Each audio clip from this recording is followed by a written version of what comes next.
Hello students, तो स्वागत है आप सभी लोगों का अगले पार्ट में। और जैसा कि मैंने आपसे कहा था कि अभी हम लोग इसमें क्या स्टार्ट करने वाले हैं, कॉम्बिनेशन ऑफ रेसिस्टर्स।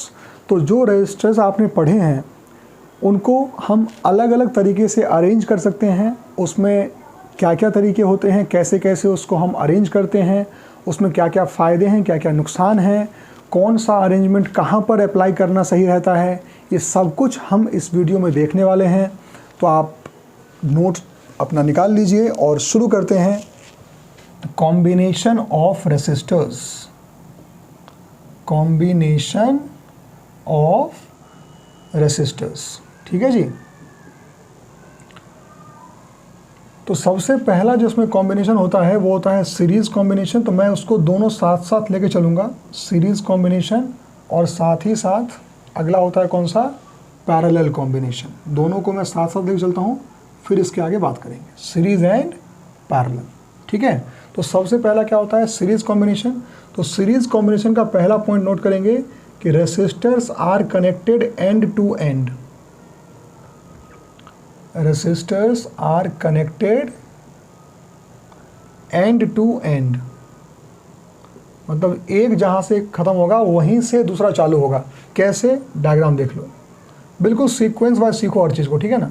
ये क्या बना, एंड टू एंड कनेक्शन, यानी कि ये हो गया R1, ये हो गया R2 और ये क्या हो गया R3।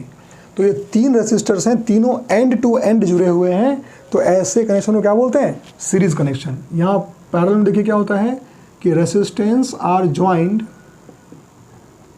Resistances are joined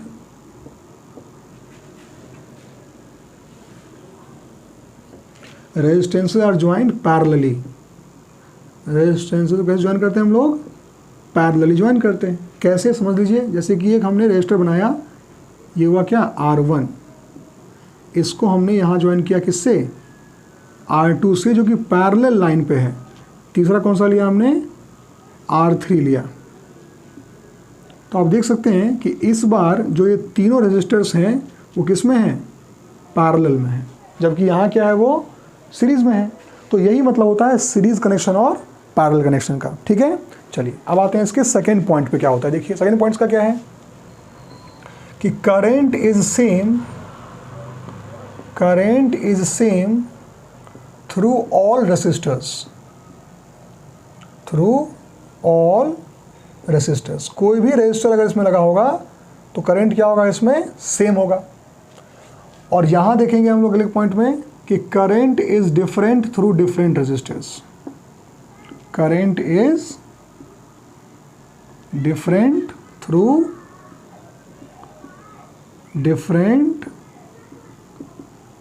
resistors. तो समझिएगा क्यों होता है। यहाँ देखिए, सीरीज में क्या होता है, एक ही रास्ता होता है। अगर यहाँ से कोई करंट एंटर हुआ तो वो रास्ते में कभी ख़त्म नहीं होता, क्योंकि पता है आपको कि करंट को बनाने वाला कौन, चार्ज। अगर करंट को बनाने वाला चार्ज है तो जब तक चार्ज ख़त्म नहीं होगा, करंट ख़त्म कैसे हो सकता है। और आप जानते हैं कि चार्जेस कभी ख़त्म नहीं होते, कंजर्वेशन ऑफ चार्ज। तो जितना चार्ज यहाँ से निकला उतना ही चार्ज यहाँ से निकलना चाहिए। तो इसीलिए रजिस्टर कितना भी लगा हुआ हो, कितना भी हैवी रेजिस्टेंस हो, करंट सबके थ्रू सेम जाएगा। इसका एग्जांपल क्या समझिए, मान लीजिए कि एक स्कूल है और एक कॉलोनी है। कॉलोनी में 100 बच्चे हैं और सामने स्कूल है। अब 100 बच्चे निकले, एक ही रास्ता है जाने का स्कूल। तो उस रास्ते में भले ही नदी हो, या मान लीजिए उसमें बारिश शुरू हो जाए, या उस रास्ते में मान लो कि आंधी आ जाए, या उसमें आग का कोई दरिया हो। मैंने बोलते नहीं हमारे कि पेरेंट्स के क्या बोलते थे कि हम लोग पहले क्या करते थे, नदी में तैर के स्कूल जाते थे, और तुम्हें इतना व्यवस्था मिला तुम पढ़ते नहीं हो, है ना। तो मान लीजिए ऐसा ही कोई स्कूल है जो नदी में तैर के जा रहे हैं। लेकिन चूंकि 100 बच्चे निकले और बच्चे चार्जेस हैं, वो कभी ख़त्म हो नहीं सकते। तो भले ही रास्ते में कितना भी मुश्किल आप रख दो, 100 के 100 बच्चे उस एंड पे पहुंचने ही चाहिए, चार्जेस वहां पहुंचना ही चाहिए। तो अगर वो छोटा गड्ढा है वहां से भी 100 बच्चे पास करेंगे, बड़ा गड्ढा है, नदी है, तो भी 100 बच्चे ही पास करेंगे, क्योंकि एक जगह से दूसरे जगह जाने का रास्ता ही वही है। लेकिन दूसरे केस में क्या होता है, अब स्कूल से कॉलोनी का रास्ता 3 रास्ता बन गया। वहाँ मान लो एक रास्ते में पूरा हरियाली है, बढ़िया, कोई दिक्कत नहीं, तो वहाँ पे ज़्यादा बच्चे जाएंगे। रेजिस्टेंस कम है वहाँ पे। एक रास्ते में क्या है, थोड़ा सा ज़्यादा ट्रबल है, मान लो 2-3 गड्ढा वड्ढा ऐसा है। एक रास्ता है जहाँ पे कि नदी ही है मान लो, तो कुछ बच्चा बोलेगा नहीं, 100 बच्चा में से 95 बच्चा क्या बोलेगा, हम तो आराम वाले रास्ते से जाएंगे, नहीं जाएंगे वहाँ पे। और 4 बच्चा क्या बोलेगा, नहीं हम तो थोड़ा मोड़ा गड्ढा झेल लेंगे यार, क्या दिक्कत है, थोड़ा सा टफ होना चाहिए। और एक होगा क्रांतिकारी, जिसको अपने बच्चे को क्या बोलना होगा कि हम नदी तक जाते थे पढ़ने के लिए, वो क्या बोलेगा, हम यहाँ से जाएंगे, तो वो यहाँ से जाएगा। तो मतलब क्या हुआ कि चूंकि आपने 3 रास्ता दिया तो ज़्यादा करंट कहाँ से गया, जहाँ से कम रेजिस्टेंस था, लेकिन ओवरऑल रिजल्ट क्या है कि करंट अलग अलग हो गया।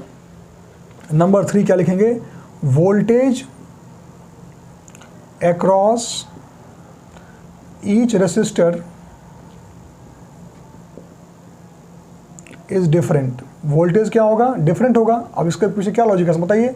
V इक्वल टू क्या होता है, IR।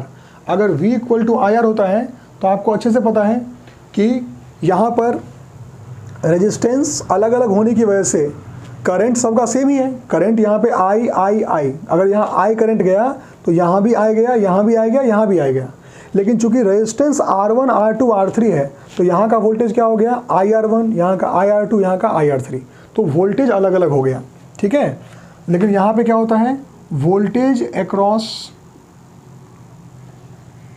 Each resistor, voltage across each resistor is same. Voltage सबके अबाउट क्या होगा, सेम होगा। क्योंकि देखो इस पहले वाले रेजिस्टर का जो पहला पॉइंट है वो इससे जुड़ा हुआ है, दूसरे भी इससे, मतलब तीनों का पहला पॉइंट एक ही से जुड़ा हुआ है। तो ये तीनों का पहला एंड सेम पोटेंशियल पे हो गया और तीनों का दूसरा वाला हिस्सा इस सेम पे हो गया। तो जब जुड़ा एक से ही है सब, तो पोटेंशियल डिफरेंस सेम का ही तो होगा, ये हो गया। अब आते हैं नंबर 3 पे। इन सब का मिला के एक टर्म बनता है R इक्विवेलेंट। क्या बनता है, R इक्विवेलेंट। मतलब क्या होता है कि एक ऐसा रेजिस्टर जो इन तीनों का बराबरी अकेले कर ले, तो क्या बोलते हैं उसको हम लोग, R इक्विवेलेंट बोलते हैं, ठीक है। तो जैसे होता नहीं कि कभी कोई लेबर वर्क काम करे तो बोलते हैं अरे काम करो, इस 5 से अच्छा कि उस 2 को ले आओ, तो वही कर लेगा, और उससे अच्छा उसको ले आओ अकेला, वो अकेला ही कर देगा। तो जो अकेले सबका काम कर देता है ना, क्या बोलते हैं उसको, इक्विवेलेंट रेजिस्टेंस, ठीक है। तो इक्विवेलेंट रेजिस्टेंस जो होता है उसको डिनोट कैसे करते हैं, R और EQ नीचे से, इसको इक्विवेलेंट रेजिस्टेंस बोलते हैं या इसको इफेक्टिव रेजिस्टेंस बोलते हैं। तो इक्विवेलेंट रेजिस्टेंस जो होता है सीरीज में, वो डायरेक्ट क्या होता है, R1 plus R2 plus R3। सीधे जोड़ दोगे ना तो आपका आंसर आ जाएगा, डायरेक्ट ऐसे जोड़ देते हैं। और जबकि पैरेलल में अगर आपको R इक्विवेलेंट करना हो तो उसका फॉर्मूला क्या होता है, 1/R equivalent equals to 1/R1 plus 1/R2 plus 1/R3। ये इसका फॉर्मूला होता है पैरेलल में, ठीक है। तो दोनों का फॉर्मूला लिख लिया हमने, इसका प्रूफ भी करेंगे अभी, लेकिन अभी इसका फॉर्मूला लिख लेते हैं। और नंबर 5 का तो देखो, आपको एक बात पता है कि अगर ये 2 ओम का है, ये 3 ओम का है, 4 ओम का है, तीनों को जोड़ोगे तो जो इक्विवेलेंट आएगा वो इन सब से बड़ा ही तो होगा। तो क्या लिखते हैं, here R equivalent is greater than, R equivalent is greater than each resistor. R equivalent क्या है, हर एक रेसिस्टर से बड़ा है। और इसी प्रोसेस को हम क्या बोलते हैं, मैक्सिमम इफेक्टिव रेजिस्टेंस। क्या बोलते हैं, मैक्सिमम इफेक्टिव रेजिस्टेंस, यानी कि मैक्सिमम इक्विवेलेंट रेजिस्टेंस। आपसे कोई पूछे कि अगर 3 रेजिस्टर को जोड़ के कंबाइन करके सबसे ज़्यादा रेजिस्टेंस बनाना है तो कैसे बना सकते हैं, तो आपका आंसर क्या होगा कि भैया तीनों को सीरीज में जोड़ दो, वो तीनों मिलके आपको क्या देगा, सबसे ज़्यादा रेजिस्टेंस देगा, मैक्सिमम इफेक्टिव रेजिस्टेंस लाके देगा आपको। जबकि पैरेलल में आ जाओ तो पैरेलल में आप जानते हैं क्या होगा यहाँ पर नंबर ई में कि R equivalent is minimum of all, सबसे छोटा होता है। इसको मैं कहता हूँ अपने लैंग्वेज में लेसर देन द लीस्ट। क्या बोलता हूँ मैं इसको, लेसर देन द लीस्ट। मतलब क्या, सबसे छोटे से भी छोटा, सबसे छोटे से भी छोटा। मतलब आपसे कहूँ कि 2 ओम और 3 ओम का जो रेजिस्टर होता है, 2 ओम और 3 ओम का जो रेजिस्टर है उसको अगर हम क्या लगा दें, पैरेलल में तो उसका इक्विवेलेंट 2 से छोटा होगा, मतलब सबसे छोटे वाले से भी छोटा, क्योंकि आप जब 1/n में करोगे ना उसको सॉल्व तो आप देखोगे कि वो छोटा आता है हमेशा। इसलिए क्या बोलते हैं इसको हम लोग, मिनिमम इफेक्टिव रेजिस्टेंस। क्या बोलते हैं इसको? Minimum effective resistance. बात यही सिंपल है जी, मिनिमम इफेक्टिव रेजिस्टेंस। ठीक है, मैं प्योर पढ़ाई की बात कर रहा हूँ, कोई मजाक नहीं कर रहा। मजाक वैसे भी नहीं, मैं नहीं करता, जानते हो आप मुझे, है ना। तो क्या बोलते हैं? Minimum effective resistance. मतलब आपसे कहा जाए कि इन 3-4 रेजिस्टर को जोड़ के सबसे छोटा बनाओ, तो सबसे छोटा कब बन सकता है?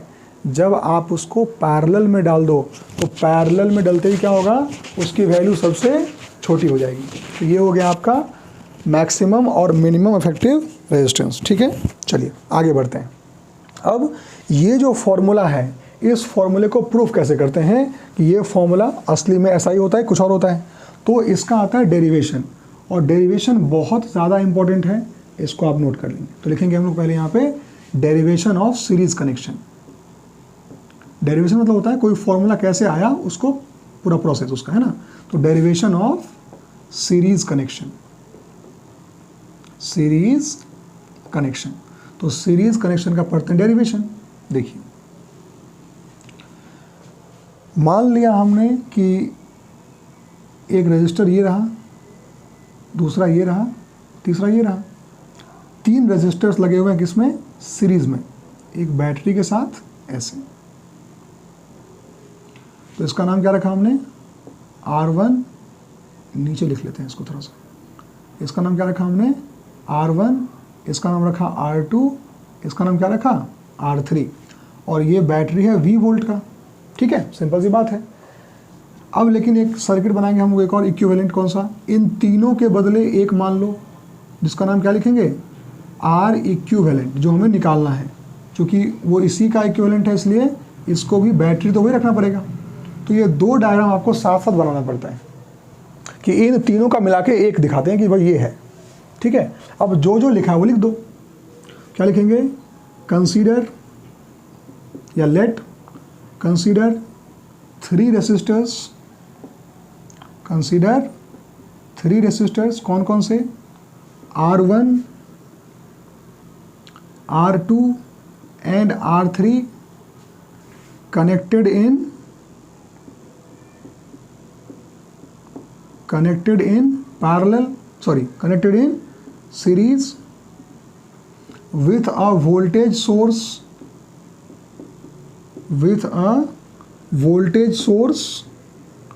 V। जो जो लिखा है वो आपको छापना है बस। ओके, अब इसमें करंट भी दौड़ेगा ना, तो करंट I मान लो, तो पता है करंट तो सेम ही है, तो वो लिख लेते हैं let the current flowing in the circuit, let the current flowing in the circuit be I। करंट को क्या मान लिया हमने? I मान लिया सर्किट में। ठीक है, और आगे बात करते हैं।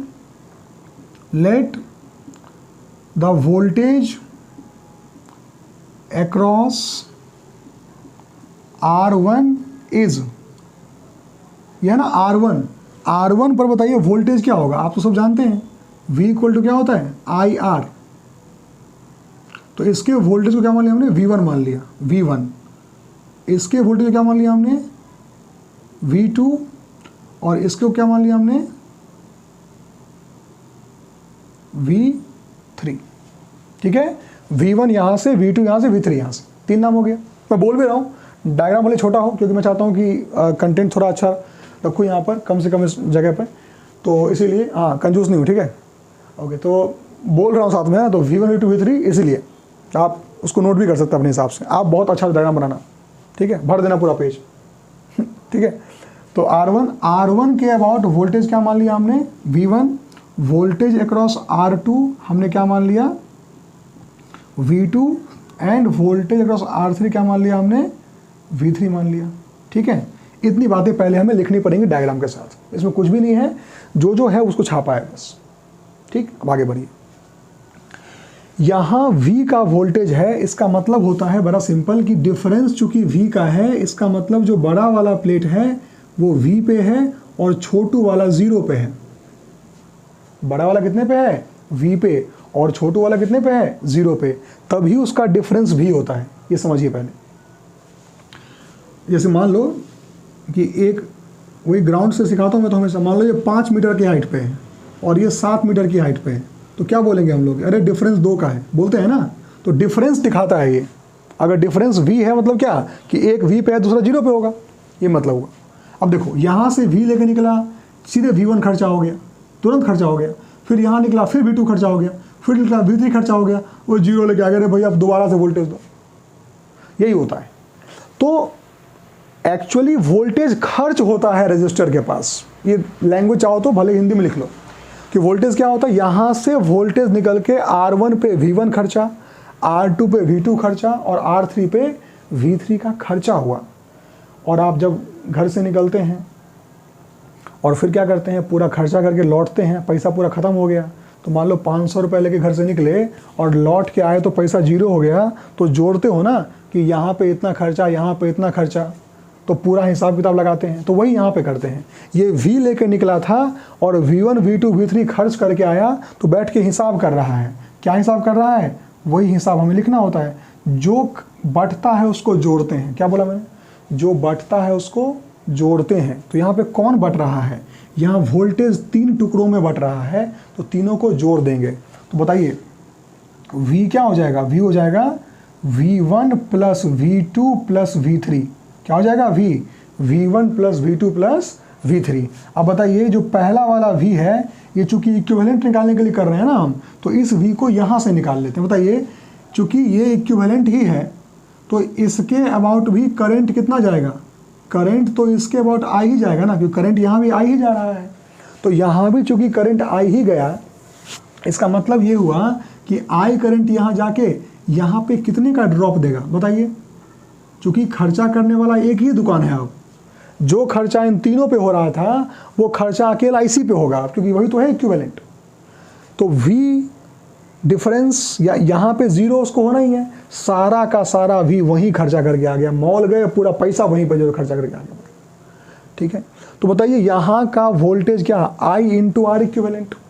वोल्टेज क्या लिखेंगे, I इंटू V होता है ना, I इंटू आर, पता होगा आपको। V1 क्या हो जाएगा, V1 में V1 बनाने के लिए R1 आगे था, R1 से करंट कौन गया, I गया, तो इसका क्या हो जाएगा I इंटू आर, यानी I इंटू R1। इसका क्या हो गया I इंटू R2। इसका क्या हो गया I इंटू R3। अब I R इक्विवेलेंट, यहाँ से I कॉमन ले लेंगे तो क्या बचेगा R1 plus R2 plus R3।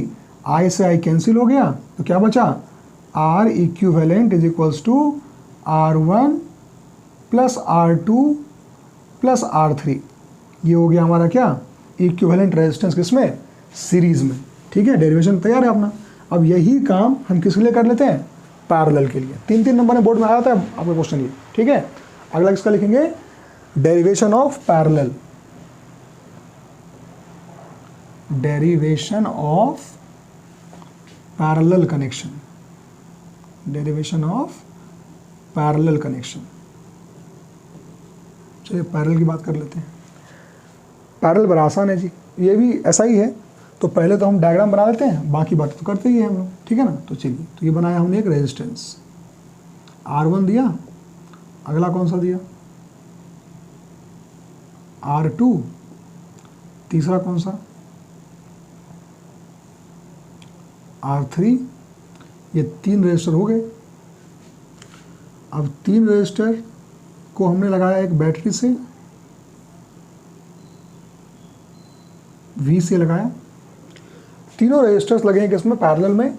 Voltage V से कनेक्ट किया है। इसका इक्विवेलेंट यहाँ बना लेते हैं, जरूरी है। अब तीनों के बदले कोई एक बनाते हैं कि वो ऐसा रजिस्टर जो कि तीनों का बराबरी कर ले। कि कौन बराबरी करने वाला है इसका, Req। और जो वोल्टेज इन तीनों के साथ था वो इसको अकेला चाहिए, क्योंकि वो तो जानते ही हैं काम करेगा तो उसको उतना खर्चा देना पड़ेगा वो तो। ठीक है, तो वोल्टेज इसका ये हो गया। मतलब ये होता है कि इन तीनों के बदले इसको मानते हैं। अब देखो मैंने पहले बताया था आपको कि पैरेलल में वोल्टेज सेम होता है, यानी कि जो वोल्टेज R1 का है वही वोल्टेज R2 का, वही वोल्टेज R3 का है। कैसे? R1 का पहला पार्ट देखो किससे जुड़ा हुआ है, प्लस से, R2 का दूसरा प्लस से, R3 का दूसरा इससे, सभी का पहला इस प्लस से जुड़ा हुआ है और सभी का दूसरा इस माइनस जुड़ा हुआ है, सभी एक ही है। ये क्या बोलेगा? अरे हम जो मेरा पहला जुड़ा हुआ तुम्हारा भी वहीं से। तीसरा बोलेगा अरे हाँ रे हम तीनों का पहला तो इससे जुड़ा हुआ है। तो पोटेंशियल क्या है? सबका सेम है, लेकिन करंट अलग अलग है। यहाँ से करंट क्या गया? I गया, तो यहाँ से करंट क्या चला गया? I1। यहाँ से करंट क्या चला गया? I2। और यहाँ से क्या चला गया? Current I3। लेकिन चूंकि ये इक्विवेलेंट है तो इक्विवेलेंट में सबसे वही I करंट ही जाएगा। ये कुछ बातें हमें लिखनी पड़ेंगी ऊपर में। अब इसका लिखते हैं कथा। कथा क्या है बताइए? कथा ये है, कंसीडर 3 रेसिस्टर्स, कंसीडर 3 रेसिस्टर्स, कौन कौन सा? R1, R2 and R3 connected in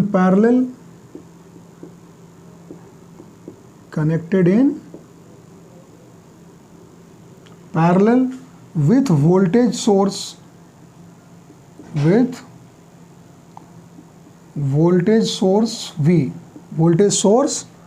V, तो क्या लिखेंगे? Late the current through R1 is V1 and R2 is current I1 होगा ना, current through R1 is I1 and R2 is I2 and R3 is I3। ये तीनों के about हम current को मान लेंगे। ठीक है, वोल्टेज भी हो गया, करंट ही हो गया। ठीक है, अब बताइए कौन बट रहा है? I जो पहुंचा वो 3 अलग अलग रास्तों में बट गया, तो करंट है ना बटा 3 पार्ट में, तो आपको तीनों करंट को अलग अलग बनाना पड़ेगा। ठीक है, चलिए तो क्या लिखेंगे हम लोग यहाँ पे? नाउ आगे लिखेंगे I is equals to I1 plus I2 plus I3। I equals to I1 plus I2 plus I3। क्योंकि करंट बट रहा है तो करंट को हिसाब किताब किसका होगा? ये I करंट गया 3 टुकड़ों में बट गया और तीनों फिर आके यहाँ मिलके तीनों I1 की लौट क्या? करंट तो पता है, बैटरी पूछेगा अरे I लेके गया था तुम I लेके आया नहीं, तुम हमसे वोल्टेज मांगने आ गया है। I लेके गया तो I लेके ही आओ। ठीक है, तो I इक्वल टू क्या हो गया? I1 plus I2 plus I, मतलब क्या? जो बटेगा उसी को जोड़ेंगे। यहाँ पे कौन बट रहा था? वोल्टेज अलग अलग टुकड़ों में बट रहा था, इसलिए वोल्टेज को जोड़ दिए। जबकि पैरेलल में कौन बट रहा है? करंट। तो करंट एग्जाम में बच्चा ये भूल जाता है कि किसको जोड़ना है और उसका डेरिवेशन पूरा खराब हो जाता है, इसलिए बार बार बोल रहा हूँ मैं इस चीज़ को। ठीक है, तो करंट बटा करंट जोड़ते हैं। अब बताइए I निकालेंगे वहाँ से। I का फॉर्मूला क्या होता है? सबको पता है, V इक्वल टू क्या होता है? IR। V इक्वल टू क्या होता है? IR। वहाँ से I क्या होगा? V upon R। I क्या होता है? V upon R। तो यहाँ से अगर हम I निकालते हैं इक्विवेलेंट का इक्विवेलेंट से, तो क्या हो जाएगा वो? V equals to I equals to V upon R equivalent. वहाँ से अब ये वाला इसका इसमें देख लेते हैं। I1 क्या होगा? V upon R1। I2 क्या होगा? V upon R2। I3 क्या होगा? V upon R3। ठीक है, ये हो गया। अब बताइए इसमें से क्या करेंगे? V को कॉमन ले लेंगे तो क्या बचेगा? 1 upon R equivalent is equals to V common, तो क्या बचेगा यहाँ बताइए? 1 upon R1 plus 1 upon R2 plus 1 upon R3। V से भी क्या कट गया, तो यहाँ से क्या आ गया कि 1 upon R equivalent is equals to 1 upon R1 plus 1 upon R2 plus 1 upon R3। ठीक है, अब यहाँ देखेंगे आप, हमने I1 को V अपॉन R1 क्यों लिखा? क्योंकि जब R1 से हम उसका I1 करंट पूछने जाएंगे तो क्या बोलेगा कि मेरे वोल्टेज से मेरे रेजिस्टेंस को डिवाइड करो, मेरा I1 मिल जाएगा। मेरे I1 आएंगे, मेरे I1 I2 आएंगे जो कहते हैं, वही बात समझ लीजिए आप कि इस R1 के से इस R1 से कितना करंट I1 जा रहा है, ये कैसे आएगा? V अपॉन R करना है आपको। तो R1 का वोल्टेज V ही तो है, पैरेलल में सबका वोल्टेज सेम होता है, तो सब में V लिखा हुआ है, बस रजिस्टर से डिवाइड करते जाओ, मिल जाएगा आपको, तो बन गया। तो ये आपका दोनों का डेरिवेशन तैयार है। ठीक है, अब इस डेरिवेशन के बाद जो है हमें करना है इसका कि अलग अलग इक्विवेलेंट रेजिस्टेंस कैसे सॉल्व करते हैं, कि कैसे हम किसी भी सर्किट का इक्विवेलेंट रेजिस्टेंस निकाल सकते हैं। उसके बाद ही हम ओम्स लॉ वगैरह चीज़ जो है वो इसका अप्लाई करके न्यूमेरिकल कर सकते हैं। तो अगले पार्ट में हम लोग इक्विवेलेंट रेजिस्टेंस पे ही पूरा बात करने वाले हैं। उसमें बहुत सारे क्वेश्चंस मैं आपको ऐसे भी कराऊंगा जो कि बहुत हाई लेवल के होंगे, ठीक है। उसके लिए आपको कुछ चीज़ें एक्स्ट्रा पता होनी चाहिए, वो मैं आपको सिखा दूंगा, ठीक है। और कुछ ऐसे इक्विवेलेंट रेजिस्टेंस हमको सॉल्व करने होंगे जो आपके बोर्ड के लिए होते हैं, ठीक है। तो जो इक्विवेलेंट रेजिस्टेंसेस थोड़े से कंसेप्ट सीखने के बाद आप 10th में अप्लाई कर सकते हैं, सीख सकते हैं, वो मैं आपको अगली पार्ट में बताऊंगा। और कुछ ऐसे भी होते हैं जिसके लिए आपको किरचॉफ के रूल्स पढ़ने पड़ते हैं, जो कि ऑफ कोर्स हम फाउंडेशन बैच में पढ़ते हैं। तो वो मैं आपको पहले कभी पढ़ाऊंगा और फिर उसके क्वेश्चंस कराऊंगा, अभी उसको नहीं कराऊंगा। अभी मैं आपको सिर्फ 10th लेवल पे अगर कोई हाई लेवल क्वेश्चन बन सकता है तो मैं आपको अगले पार्ट में वही कराऊंगा, ठीक है। तो यहाँ तक आप नोट कर लीजिए। हम लोग नेक्स्ट लेक्चर में मिलते हैं इक्विवेलेंट रेजिस्टेंस के साथ। Thank you so much.